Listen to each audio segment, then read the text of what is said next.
Todo suyo, profe. Muchas gracias. Bueno, buenos días. Ustedes me van a ayudar con mis prácticas. Bueno, como le dijo el profe, es más o menos de lo que ustedes ya vieron ¿qué es? Una guía, le mandaron, digital supongo. Y es un tema muy importante para ustedes, pero empecemos desde el principio. Ustedes, supongo que todos tienen redes sociales. ¿Y qué redes sociales usan? A ver. TikTok. WhatsApp. Twitter, bueno, X. Ok. ¿Alguna vez se pusieron a pensar en la información? ¿Qué pasa con la información que ustedes comparten en esas redes sociales? ¿Qué pensaron al respecto?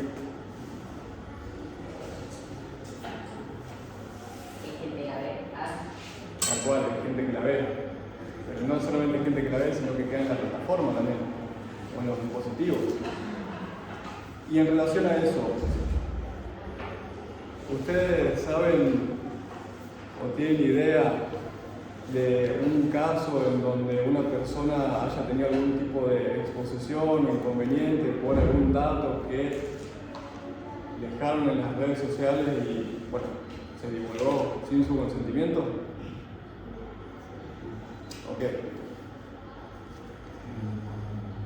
Esos datos quedan en las redes, quedan en las bases de datos y pueden generar muchos conflictos, más de lo que nosotros creemos, pensamos. Y básicamente acá lo que vamos a hablar son de los datos personales. ¿Ustedes tienen idea qué son los datos personales? ¿Podrían decirme? Bueno, sería un dato personal, sí. En realidad los datos personales van más allá. No es solamente una contraseña, no es solamente, porque ustedes lo que me ha dicho el DNI. En el DNI tenemos datos que nos identifican, que son personales. Nacionalidad, número de documento, nombre, apellido. Pero hay otros datos relativos a cuestiones económicas, sociales, de educación, de salud. Todo eso integran datos personales. Y además tenemos datos que no solamente son personales, sino que son sensibles, que son muy importantes. ¿Podrían por ahí decirme algún dato sensible? Vamos a ver más adelante algunos ejemplos. ¿Qué consideran que sería un dato sensible? La dirección de tu casa. No sería un dato sensible. Sí, profe. Tomé Bueno, yo lo voy a ir como escribiendo. no tenemos borrador, yo le voy a estar acá borrando. Ok. Eso.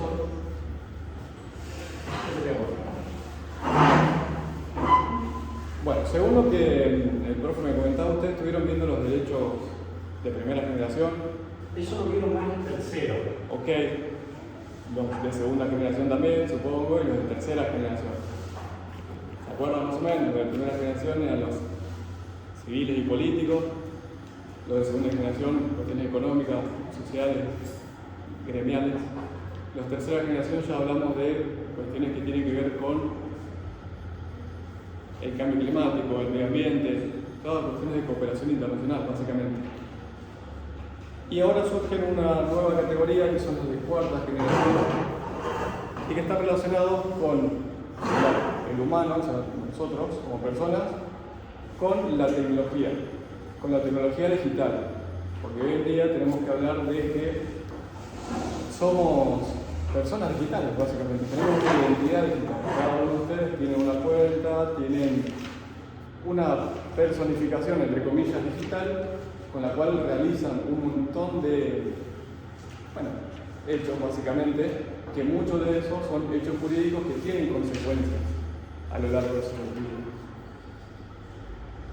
Los datos personales, como habíamos dicho, son aquellos que nos identifican. Y los datos sensibles son aquellos que están dentro de la esfera más íntima de la persona. Como para que ustedes tengan un ejemplo, podríamos decir que la historia clínica es un dato sensible. Nuestra firma digital es un dato sensible. Y debería no, tiene mayor protección por el simple hecho de que si eso se expone o si la gente lo utiliza, otra persona que no sea yo lo utiliza sin mi consentimiento, me podría generar algún tipo de daño, perjuicio, podría llegar a tener algún tipo de humillación o lo que sea, delitos también se podría hacer. Entonces por eso es importante que se protejan. Yo les voy a ir preguntando a ver ustedes qué piensan. Los colores favoritos, ¿ustedes consideran que es un dato sensible? No, no es un dato sensible. Una imagen mía que me toma una cámara de vigilancia, ¿ustedes consideran que es un dato sensible? No es un dato sensible dentro de todo, siempre y cuando esté a la vista la cámara. Ahora, si es una cámara oculta que me hacen, bueno, podemos entrar en detalle. Estamos hablando de un sistema de vigilancia, por ejemplo, si después tendría uno, no sería un dato sensible. La imagen de mi cara, o de sus caras, ¿consideran que es un dato sensible? Es un dato sensible. Más que nada hoy en día que tenemos la detección facial y los datos biométricos, que se toman también el dato del rostro, son datos muy importantes. Mis datos genéticos, mi ADN, por ejemplo, es un dato sensible. Mi lista de reproducción no es. Mi religión, mi religión sigue un dato sensible, de acuerdo a la Constitución Nacional, creo que es el artículo 2, si mal no recuerdo, prevé, bueno, el derecho a elegir un culto y demás. Y mi número de DNI no es un dato sensible. No es un dato sensible porque está en bases públicas y es de fácil acceso. Dentro de todo, con un simple número de DNI no se podría hacer mucho. O sea, si tenemos la copia del DNI, sí se podría ver. En este caso, simple DNI no. Pero ¿por qué yo empiezo a hablar de esto y le hacía referencia en las redes sociales y demás? Porque muchas veces los datos personales, no sé si se convierten en datos sensibles, pero podrían llegar a... Seguramente en algún caso le ha pasado que ustedes tuvieron que se olvidaron la contraseña y tuvieron que solicitar recuperarla. Recientemente no, pero hace un par de años, para recuperarla y para ver si eras vos la persona, corroborar si eras vos la persona que era titular de la cuenta, te hacía algunas preguntas. Dentro de esas preguntas no eran datos sensibles. ¿Les pasó alguna vez? Le preguntaban, por ejemplo, ¿cómo se llamaba tu primera mascota? ¿O a qué escuela fuiste a la primaria? O, no sé, podríamos decir, ¿cuál es tu cantante favorito? ¿O cuál es tu color favorito? Son todos datos que, si bien no son tan relevantes, porque no son sensibles, pero sí son importantes, porque nos permiten identificarnos, individualizarnos. Si podríamos hacer una lista de 10 opciones y ustedes responden, seguramente podríamos encontrar diferencias entre todos ustedes. Entonces, por eso es importante. Y en esto de los datos, por ahí uno toma dimensión de la información que comparte, por ejemplo, en las charlas de WhatsApp o referido a publicaciones que podría realizar en Instagram o lo que sea, en donde se podría ver indirectamente afectada a la persona por las simples conversaciones que tiene con otra. Podríamos confiar en que nosotros tenemos una conversación privada por medio de una aplicación, pero eso queda registrado en una base que tiene la empresa y que podría dar lugar a que esa información termine saliendo de ese lugar, ya no sería tan confiable. Por ahí las aplicaciones hoy en día se están preocupando mucho más en eso, pero hace 10 años pasaba que no tenían la seguridad que tienen hoy en día. Y ha habido un montón de conflictos por esta cuestión. Seguramente ustedes cuando entran a Instagram ven que dice que está cifrado de extremo a extremo y demás. Bueno, esas son medidas que se fueron tomando a lo largo del tiempo porque las conversaciones que son privadas tienen que quedar privadas. No puede venir una persona X a robar, entre comillas, esa información. En realidad, acceder a esa información, pero después la pueden robar. Ahora bien, yo siempre hablo en la era digital en la que nosotros estamos en este momento, de por ahí para que se entienda de lo que estamos hablando, una dualidad, como un yin y yang, digamos, en donde el yin y el yang digital, ¿no? Y que lo podemos aplicar a un montón de aspectos de la vida, en donde, si bien hay personas que tienen buena voluntad, que van a predisposición para hacer un beneficio con la tecnología, también hay personas que lo usan de forma maliciosa, para causar daño, para generar daño. No sé si se acuerdan ustedes, si tomaron conciencia en realidad, de hace un tiempo una aplicación que pagaba por el registro de los datos biométricos de las personas. ¿Se acuerdan? Que le daban a cambio de sacarle los datos biométricos, el mapa biométrico de su rostro, cierta cantidad de dólares en criptomonedas. ¿Qué podrían hacer con eso ustedes? ¿Qué piensan? ¿Están de acuerdo? ¿Ustedes lo harían? Vamos a suponer que una cifra de $50, ponele que sean 100.000 pesos a cambio de su mapa biométrico. Es un tema serio y que muchas personas lo hizo. Reunieron un montón de personas. Podríamos imaginarnos que, no sé, tampoco queremos ser tan dramáticos, pero si fuera que utilizarían esos datos para hacer una base en donde digan, bueno, vamos a rastrear delincuentes con este mapa biométrico, incluso yo mismo iría y pagaría para eso, pero no sabemos si es así en realidad. Muchas veces pasa, y pasa con los correos electrónicos también, que se lo venden a otras compañías y que después terminan siendo objeto de delitos. Todos esos datos personales son muy importantes y hay que protegerlos. Por eso, acá en Argentina tenemos algunas leyes que las vamos a ver más adelante, en donde le da justamente esta protección, son relevantes. Entonces, no me quiero exceder del tema porque por ahí hablamos que tenemos una base de datos entre las aplicaciones. ¿Qué tendría que tener yo si viene una persona y me dice que quiere compartir mis datos? ¿Por qué motivo?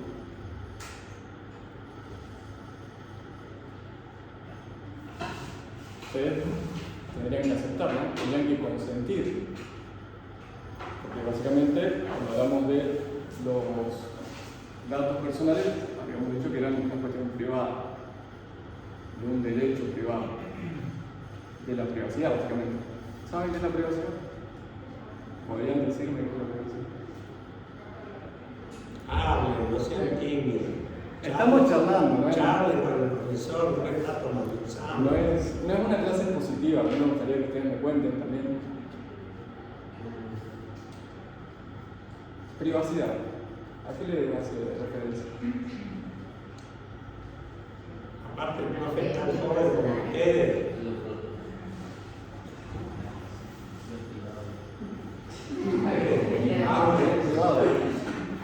Algo privado, sí. Nuestro personal, digamos. Aunque es nuestro nomás. El profe va a preferir mentir. Yo le dije que era el mejor curso. Yo elegí este curso porque Yo le dije que él era el mejor. claro, Así que colabore, converse con el profe. El profe más que darle clase vino a charlar con usted. Y de este paso le va a dar la clase. este es un tema que calculo que ya no va a entrar en lo que sería el examen, pero es un tema interesante para ustedes, más que nada, para ver cómo se posicionan en las redes sociales, la información que comparten, que muchas veces creen que son cuestiones irrelevantes y en realidad podría generar un conflicto. Entonces, cuestiones privadas, como habían dicho ya.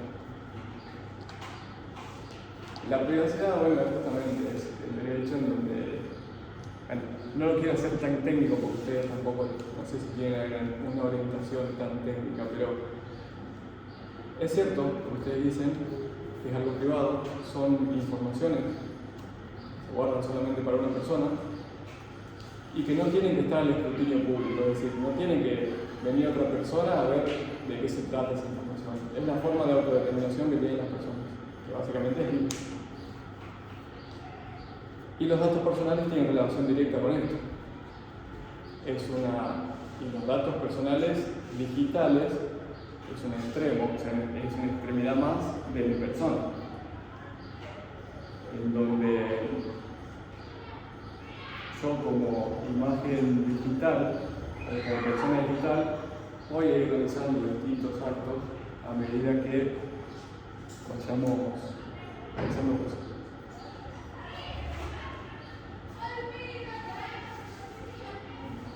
Lo que el profe le está tratando de explicar es Sí, que por ahí todo no lo sé que si- tiene que ver, una simplemente acotación, es que todo lo que tiene que ver con la informática, la computadora, el celular, ustedes tienen que observarlo con ojos críticos.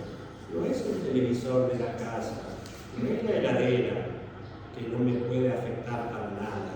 Acá ustedes interactúan con estas cosas. Y ahora a través de esa interacción algún día pueden sufrir perjuicios muy graves. Desde no conseguir trabajo hasta que les roben el dinero que tienen depositado en la cuenta, que les roben la identidad y vayan a hacer delito con el nombre de usted y después la policía lo venga a buscar a su casa y lo ponga preso. O sea, lo que el profesor está queriendo dar a entender que tienen que ser muy cuidadosos en este mundo. De eso se trata. Y saber cuáles son mis derechos y obligaciones en el mundo del Internet. El profe va tratando de introducirlo, hacerlo entender. Tal cual. Es algo que va así, como yo hacía antes que me siento y vi televisión, que va a pasar nada. Ahora ustedes interactúan a través del celular con otras personas. Vaya a saber Dios qué pasará cuando interactúen con la inteligencia artificial, que ya no deben estar haciendo. Una especie de entidad que tiene una autoconciencia, que puede inclusive ser creativa, generativa, que está creando con lo que agarra de mí. Eso el profesor está queriendo explicar, que tomen esto con seriedad. Justamente el libro el manual con el que trabajan, se trata de un mundo digital para adolescentes, para padres, para maestros, para docentes, pero especialmente ustedes. Profe, perdón. No hay problema. Para que los chicos no hablan, pero hay que hablar usted. Habla el profe. El profe se tiene que quedar más callado. Bueno, no, para nada. Tal cual, como decía el profe. Muchas veces nosotros, y yo hoy le pregunté, por ejemplo, cuando hablábamos de los datos personales y sensibles y no sensibles del DNI, el número de DNI, estoy seguro que ustedes en algún momento han puesto de contraseña en una aplicación su número de DNI. Si ya lo tienen o si lo siguen teniendo, cámbienlo, porque yo puedo entrar. ¿Cuántos de ustedes? No los quiero pegar. Pero bueno, cámbienlo. Claro, ¿ves? ¿Te das cuenta? ¿Te generó algún perjuicio que te hayan hackeado el teléfono? ¿Qué hicieron? A ver. Vieron mi conversación. Sí. Y podrían haber. Personales, con ella, por ejemplo. Claro. Y podrían haber generado nuevas conversaciones incluso. Sí. Bueno, eso es importante y tiene relación directa con esto. Insisto, si tienen el número de documento vayan a cambiarlo, porque hoy en día con los motores de búsqueda que tenemos, creo que la TEDA en Argentina, poniendo el nombre de la persona, sale el número de documento. Y es cuestión de probar, tirar y probar. De hecho, creo que el Ministerio de Educación también tiene un sistema que pones el número de documento y ya. Bueno, más allá de esa cuestión no quiero averiguar tampoco a las personas, pero sí, cámbienlo porque es importante. Y bueno, con relación a esto, a vos te pasó con una red social, Imaginemos que pasa con una cuenta bancaria. O seguramente, o si no les pasó a ustedes, algún familiar capaz, que le roban el WhatsApp. ¿Han escuchado hablar que roban el WhatsApp? tiempo. ¿Qué Dani puede traer? Pueden mandarle un mensaje a sus contactos. Sacan plata a todo el mundo, todos los contactos le piden dinero a otras cuentas. Están muy bien. Tal cual, sí, de 10.000 pesos. Bueno, hay gente que perdió mucho dinero con eso. Pero en definitiva, a lo que vamos de nuevo es que incluso bueno, con el avance de la tecnología hoy te piden el segundo factor y demás, que por ahí es un poco más seguro, te da un poco más de tranquilidad. De todas maneras no estás exento de que te pase. ¿Hace cuánto te pasó lo de tu red social?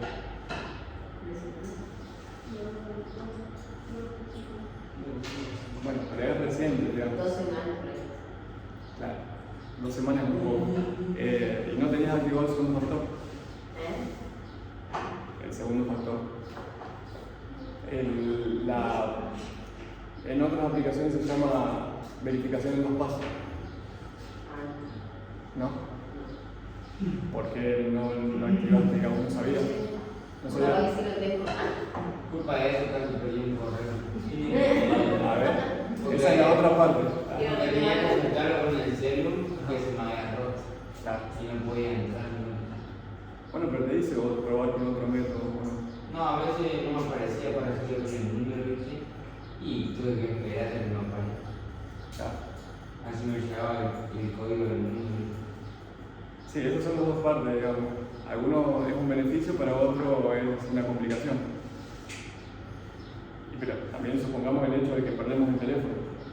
Hay un montón de información dentro. Yo creo que es más importante la información que hoy en día manejamos en el teléfono que la que tenemos en las bases de datos del registro civil, diría. Porque básicamente en el teléfono compartimos un montón de información que a veces no nos damos cuenta. Y con esto de las billeteras virtuales, me parece que la cuestión económica es muy importante. Las cuestiones personales también, que te hayan entrado a la cuenta de Instagram, que hayan visto tus conversaciones, es un perjuicio, un menoscabo a tu integridad, a tu privacidad. Pero ya cuando perdés plata también se vuelve complicado, mucho más complicado. ¿Le ha pasado a alguno de sus familiares que le han robado directamente la billetera virtual? ¿Sí? De la tarjeta, claro. Bueno, podríamos empezar a ver un montón de otras situaciones en donde se puede llegar a ver plasmado dentro de los datos personales, pero básicamente ustedes tendrían. ¿Y pero por qué esta parte viene una persona a hablar de esto? Bueno, porque son cuestiones que se están viendo en la realidad y que ustedes tendrían que empezar a tomar un poco más de conciencia de los datos que comparten, de cómo usan la tecnología, o mejor dicho, la tecnología digital, porque la tecnología hay un montón de artefactos, pero la digital, en la era que vivimos, tomar conciencia del impacto que podría llegar a tener o a generar esta situación.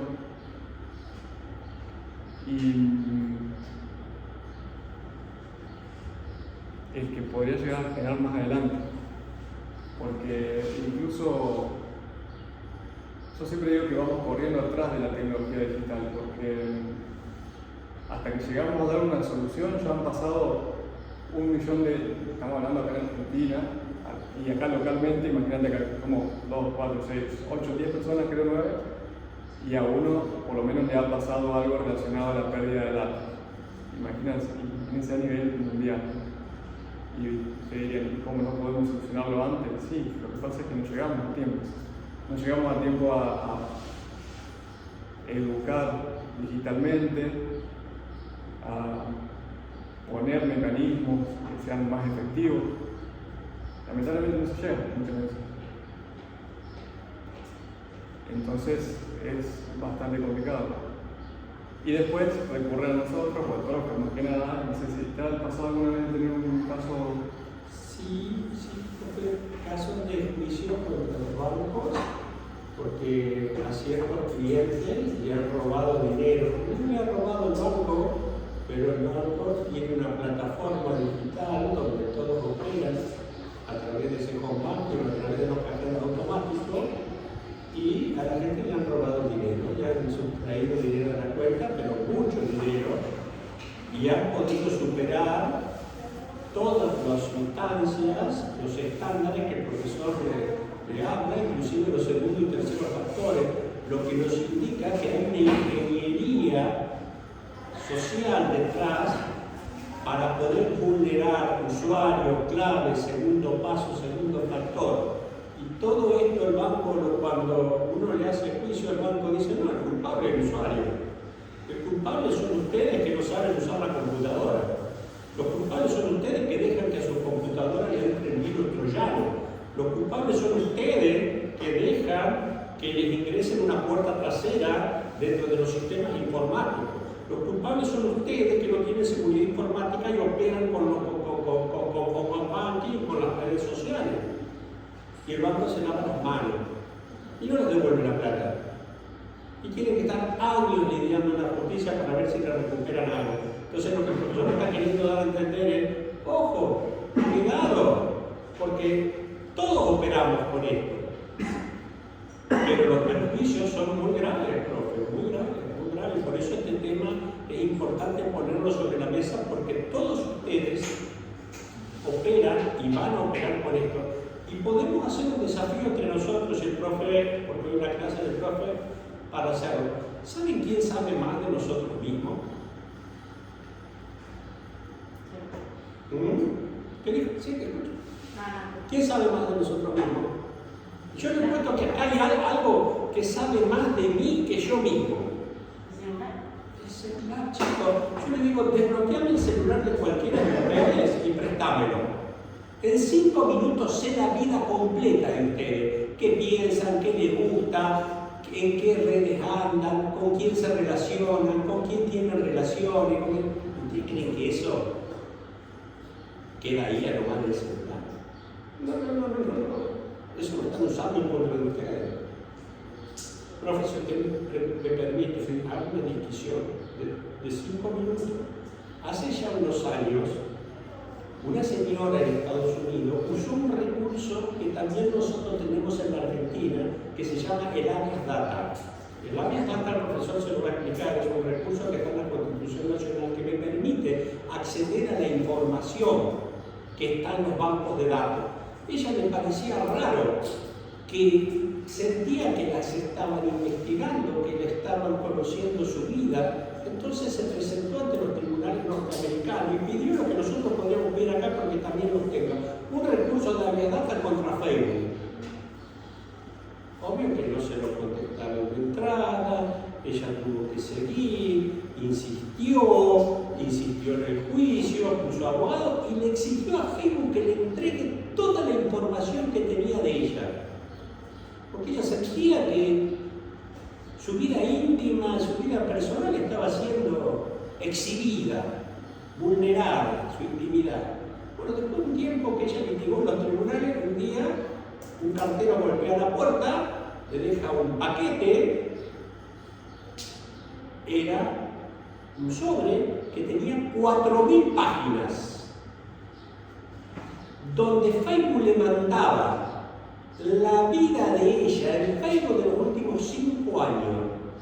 4.000 páginas se habían acumulado en Facebook de todo lo que ella había hecho en esa aplicación.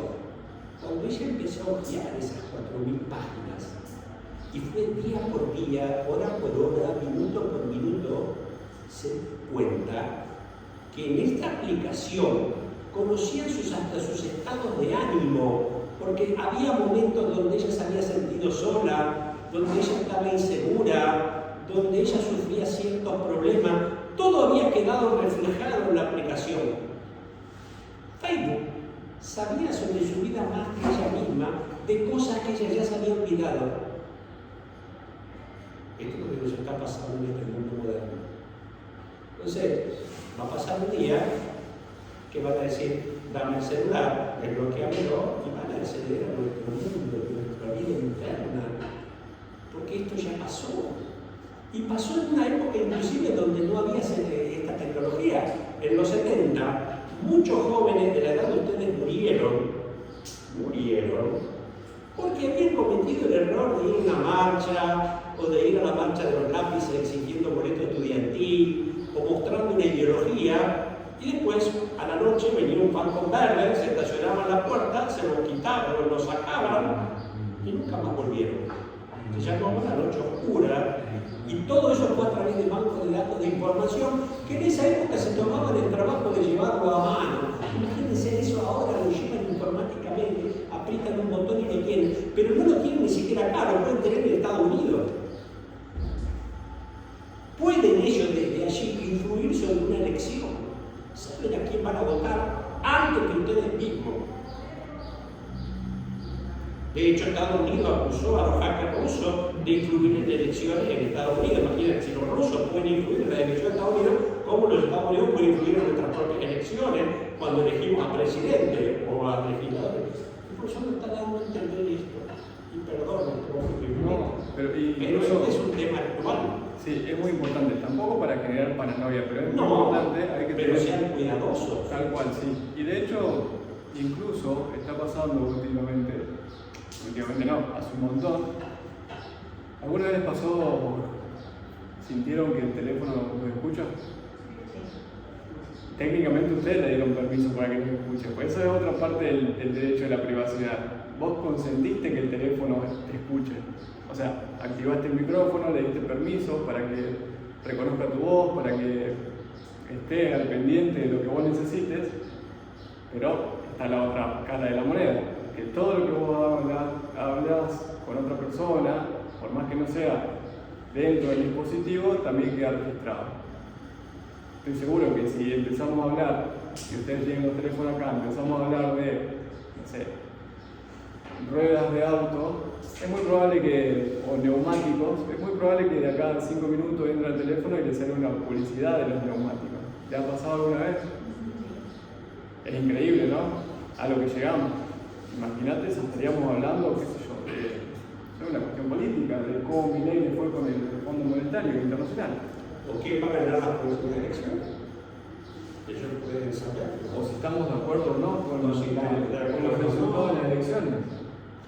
Dios mío, si voy a pedir trabajo y miran mis redes sociales y descubren que soy de la ideología diferente a la del dueño de la empresa. Va a decir, no, no lo quiero en mi empresa. O alguien que ya está trabajando tiene la mala idea de publicar cosas sensibles. Y puede ocurrir un día allí y le digan no tiene más trabajo. E inclusive el profe le habló de datos genéticos. Podría ser de que algún día, si acceden a la historia clínica, puedan saber si en 30 años, en 10 años, en 15 van a tener enfermedades crónicas, diabetes, hipertensión. Entonces directamente no lo toman porque es un empleado problemático. Pierden el trabajo o no podrán acceder al empleo. Todo eso es muy fácil hacerlo, porque las obras sociales tienen el banco de datos de nuestras historias clínicas. Y alguien que te accede a ese banco de datos sabe a ciencia cierta qué es el futuro médico nuestro. De hecho, hay una famosa película donde están estas personas que hacen dinero con esto.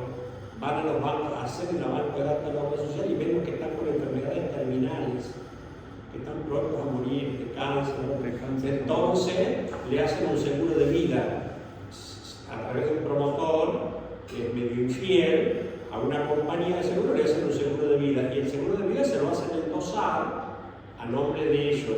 Significa que cuando esa persona muere, cobran un seguro de vida, pero el seguro de vida en vez de ir a los familiares va a ellos. Así ganan fortuna.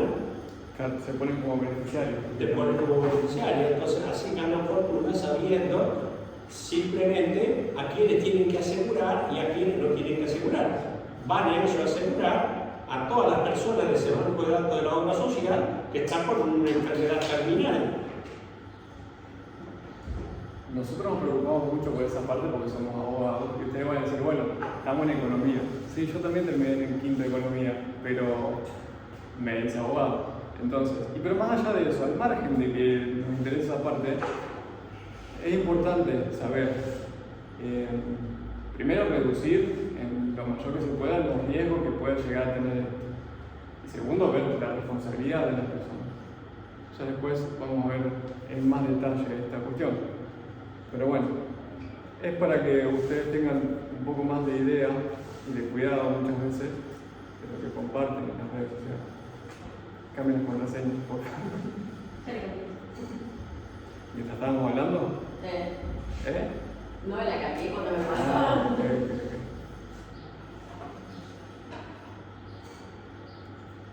Para darle protección, como el profe bien decía, nosotros tenemos algunos recursos. Constitucionalmente se establece la privacidad. No, el derecho a la privacidad no se establece como tal, pero sí da indicios para garantizar esa privacidad. Y hablamos de dos cuestiones, el habeas data y el habeas corpus, que son integrantes o parte de la acción de amparo. Todavía no hemos llegado, imagínense que el habeas data, que tiene que ver con una protección a los datos personales que están dentro de los instrumentos tecnológicos básicamente, se sancionó la Constitución en el 94 y ya existía, o sea, ya se mencionó el habeas data. Hablando de hace 30 años atrás, por lo menos. O sea que ya en la década del 80 ya había. Sí. Y saben que el profe es más joven que yo, pero no recuerdo cómo empezó. Cuando empezaron las primeras computadoras a existir en la década del 80, no faltó en Europa, especialmente en Suiza, que es uno de los países más avanzados, y algunos que empezaron a acumular datos en sus bancos, en sus compus personales. En Suiza pasó con un pueblo, un señor se puso que empezó a acumular datos. Fulanita sale con fulanito. Fulanita o fulanito es homosexual. El otro tiene un quilombo con el otro, y así todo, como se dice vulgarmente, el puterío del pueblo lo levantaba. Entonces cualquiera que llegaba al pueblo se enteraba con quién tengo que hablar para saber quiénes son las chicas del pueblo, quiénes son los chicos del pueblo, qué pasa en el pueblo. Habla con fulano que lleva un taco de datos. Era el famoso reclama, así como lo hacían antes chicos y chicas que levantaban esos famosos cosas que se hablaban en el pueblo, pero él empezó a registrar, entonces lo tenía todo ahí. Cuando llegaba alguien de afuera, quería saber qué onda en el pueblo, iban a hablar con él. Decían, che, me relacioné con fulano, con fulana, o vengo a hacer negocio con fulano, ¿qué onda? Se ponía en la compu y le decía, sí, fulanito tuvo tal novio, después tuvo tal otro, fulanito hizo esto, así. Cantidad de datos sensibles horrible, que como en ese momento no había legislación, nadie podía hacer nada. Hasta que surgieron estos derechos a la información y ordenaron que nadie puede mantener registrados bancos de datos con datos sensibles. Y ordenaron que esos se rompan, se destruyan. El problema es que bancos de datos es difícil destruirlos porque quién sabe dónde están guardados, en qué servidor. Pero bueno, en los 80 se podía hacer porque lo tenía en su casa, tenía el servidor en su casa, tenía el disco duro en su casa. Entonces llegó la policía y dijo, se te terminó el chismoseo. Basta el chismosear porque estaba haciendo plata con eso. No es que lo hacía gratis, cobraba. Se sentaban los clientes y decían, che, dame data de fulano o de fulanito. Entonces les cobraba, entonces, hasta que llegó la policía y dijo, no puede ser, le rompió el disco duro. O le secuestró el disco duro. Pero hoy en día todo eso se hace y no sabemos dónde termina. Porque más de una vez ha pasado que al veraz le llegan y le ordenan destruir esa información errónea. Pero cuando llegan en verano a una pequeña oficinita de 2x2 en Buenos Aires no tienen nada. ¿Dónde están? En un servidor de vaya a saber dónde, de Rusia. Sí. Imposible llegar a destruir eso. Incluso con la secuencia criptográfica, digamos, queda registrado en distintos puntos, ni siquiera en un solo servidor, como para ir y sacarlo del servidor. Entonces el profe viene está explicando que ya en el año 94 se vio estos problemas y por eso se estableció el artículo de la Constitución. Argentina es pionera. Tal cual, sí. Incluso hoy en día, si bien podríamos adaptar esa figura a los hechos que están pasando, creo que ya queda de alguna manera corta muchas veces esa protección. Si bien, por supuesto, cumple su función todavía para modificar, reemplazar o alguna supresión de algún dato en una base de datos, como el veraz, por ejemplo, pero en lo que sería el tema teléfonos celulares y redes sociales, llega muy tarde y los daños ya se produjeron, básicamente. Supongamos el hecho de un rumor solamente que corre a través de una red social es posible que una persona no solamente quede sin trabajo, sino quede sin pareja, quede perjudicada toda su vida y su ámbito, básicamente. Entonces, es muy importante por ahí tomar dimensión de esta situación. Y lamentablemente siempre va a existir esta parte de que las empresas que venden esta información, porque es un negocio. De hecho, las bases de datos, más allá de cumplir una función buena, por eso hablo de la otra cara de la moneda, está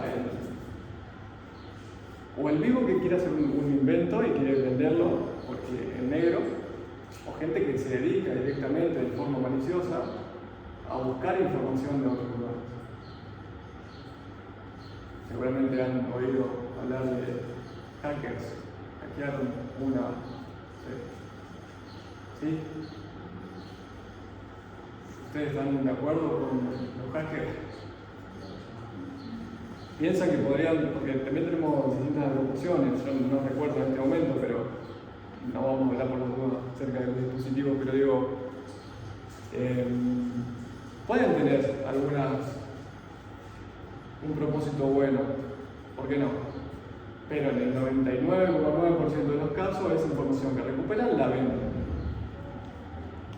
La venden para generar algún tipo de daño, de perjuicio. Te mandan porque estamos hablando de una cuestión de plataformas digitales, te mandan un mail con un link o un WhatsApp con un link.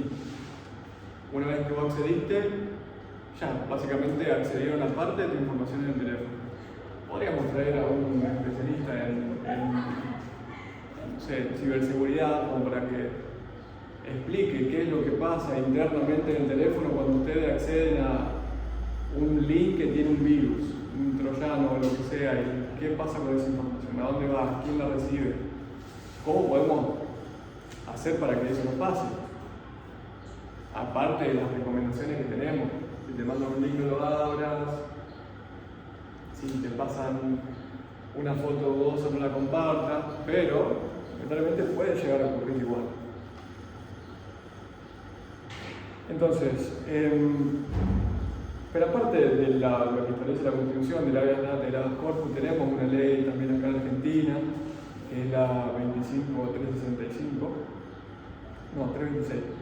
que habla de esto, de la protección de los datos personales.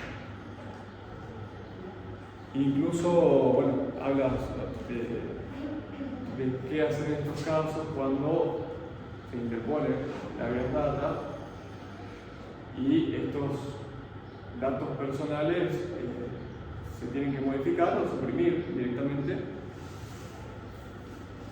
Pero también nosotros tenemos la 26061, que es a ustedes los incumbe, a nosotros mayores no, pero como es la protección de niños y niñas adolescentes, tienen un interés mucho más grande en la protección de estos datos que ustedes comparten. Lamentablemente creo que cuando venden un teléfono no se preocupan de esa parte, pero deberían tenerlo en consideración.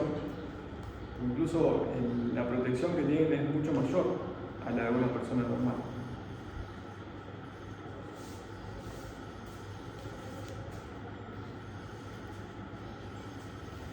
¿Será que le puedo dar una actividad para que eso haga? Sí, de eso se trata. Ustedes... De darle alguna actividad para que ellos puedan hacer acá, para que puedan hacer en su casa. No, se lo doy para que lo pongan acá y después lo conversamos. Le doy unos minutos. Agréguenme al grupo o denme un número, yo les paso el link, lo comparten. Es un Google Form. Con nosotros acá. Te lo paso a vos y vos compartilo, ¿querés? Tenemos un grupo que se llama... Es un cuestionario. Al final tiene para que ustedes puedan poner algo, escribir algo. Sí, veo, profe, que está una serie de... Es anónimo, así que... Ahí el profe ya le dio. La primera decía, ¿qué responsabilidad tienen quienes siguen compartiendo la foto? ¿Así decía la primera? Sí. Bueno, sí. Vamos a hacer de lo otro que era... ¿Qué derecho se ve directamente vulnerado? Esa era la primera pregunta. Hay varias respuestas. derecho a la privacidad, todos. Sí, ahí está bien, concluyeron todo que era el derecho a la privacidad. Puse ejemplos casi absurdos con lo otro, ¿no? Pero bueno, en este caso lo que más se ve involucrado es el derecho a la privacidad. Pero no se ha cerrado la pantalla nomás. Pero bueno, es interesante saber esto.